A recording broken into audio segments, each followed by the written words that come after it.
ડેડિયાપાડાના ધારાસભ્ય ચૈતર વસાવાને જે ડેડિયાપાડા જવાની રાહત ગુજરાત હાઈકોર્ટે આપી હતી તે રાહત હવે પાછી ખેંચી લેવામાં આવી છે, કેમ કે જે 7 દિવસની શરતો હતી ને આ શરતો હવે પૂર્ણ થતાં ધારાસભ્ય છે તે પોતાના મત વિસ્તારમાં નહીં જઈ શકે।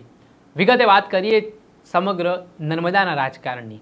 વૈષ્ણવજન તો તેને કહીએ જે પીડ પરાઈ જાનાને રે।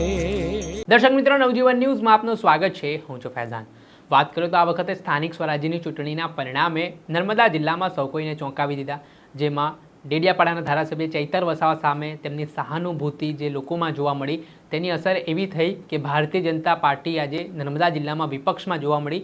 4 તાલુકા પંચાયતમાં ભારતીય જનતા પાર્ટીએ કબજો જમાવ્યો, એક જિલ્લા પંચાયત જે નર્મદા છે તે પોતાના નામે કરી। આમ સાંસદ મનસુખ વસાવાનો ગઢ પણ મનાય છે નર્મદા, ને ભારતીય જનતા પાર્ટીનો પણ એક હોલ્ડ હતો નર્મદામાં, પરંતુ ધારાસભ્ય ચૈતર વસાવા સાથે હવે લોકોનો જુવાળ ઊભો થયો હોય તેવું કહેવાય રહ્યું છે, જેમાં ફાઇબ્રાન્ટ ધારાસભ્ય આદિવાસી સમાજના તે ઓળખાય છે।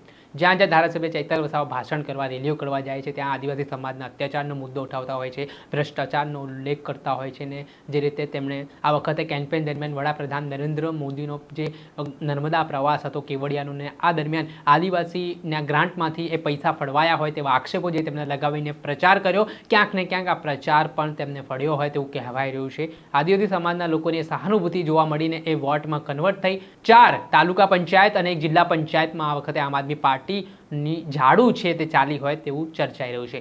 ત્યારે થોડાક દિવસ પહેલાંની વાત કરીએ તો ડેડિયાપાડાના ધારાસભ્ય ચૈતર વસાવાએ ગુજરાત હાઈકોર્ટમાં તેમને રાહત આપવામાં આવે, તેમના મત વિસ્તાર જવા દેવામાં આવે, ચૂંટણી હોવાથી તે પ્રકારની અરજી કરી હતી, જેમાં ગુજરાત હાઈકોર્ટે આ અરજી ગ્રાહ્ય રાખી હતી। પરંતુ ધારાસભ્યને એવું શું કામ કરવું પડ્યું તેની પાછળનું કારણ છે કે થોડાક સમય પહેલાં જે ભાજપના નેતા હતા સંજય વસાવા, તેમણે આક્ષેપ કર્યા હતા કે ધારાસભ્યએ તેમને છૂટો ગ્લાસ માર્યો, હત્યાનો પ્રયાસ કર્યો, જે બાદ ડેડિયાપાડા પોલીસ સ્ટેશનમાં ધારાસભ્ય ચૈતર વસાવા વિરુદ્ધ હત્યાના પ્રયાસ અંગેનો પોલીસે ગુનો નોંધ્યો। તેમને વડોદરા ખાતે 80 દિવસ સુધી રાખવામાં આવે અને ત્યારબાદ ગુજરાત હાઈકોર્ટે ધારાસભ્ય ચૈતર વસાવાને જામીન આપ્યા, પણ આ જામીનમાં શરત એટલી હતી કે ધારાસભ્યો છે તેમને કડકાઈથી આ શરતો પાળવી પડશે, તેઓ પોતાના મત વિસ્તારમાં ન જઈ શકે, ને 1 વર્ષ જેટલો સમય વીતી ચૂક્યો હતો।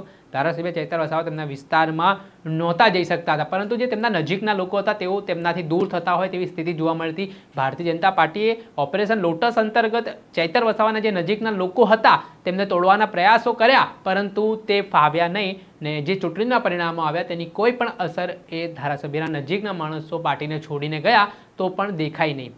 ઉલટાનો જે ફાયદો ધારાસભ્ય ચૈતર વસાવાની ગેરહાજરી ડેડિયાપાડામાં રહી તેના કારણે અન્ય તાલુકાઓમાં તેમને મહેનત કરવાનો સમય મળી ગયો, ને ક્યાંક એ 7 દિવસ દરમિયાન તેમણે છેલ્લા તબક્કાનો જે પ્રચાર કર્યો, જે સભાઓ કરી અલગ અલગ ડેડિયાપાડા અને સાગબારા તાલુકાઓમાં, તેના કારણે તેની અસર ચોક્કસથી જોવા મળી। ને ત્યારબાદ હવે જે 7 દિવસની શરત હતી એ શરત પૂર્ણ થયા બાદ 30 એપ્રિલના સમયગાળા દરમિયાન છે તે ડેડિયાપાડા જવા ઉપર ફરી ધારાસભ્ય ચૈતર વસાવા ઉપર પ્રતિબંધ લાગ્યો છે, ને આ પ્રતિબંધ હજી યથાવત છે।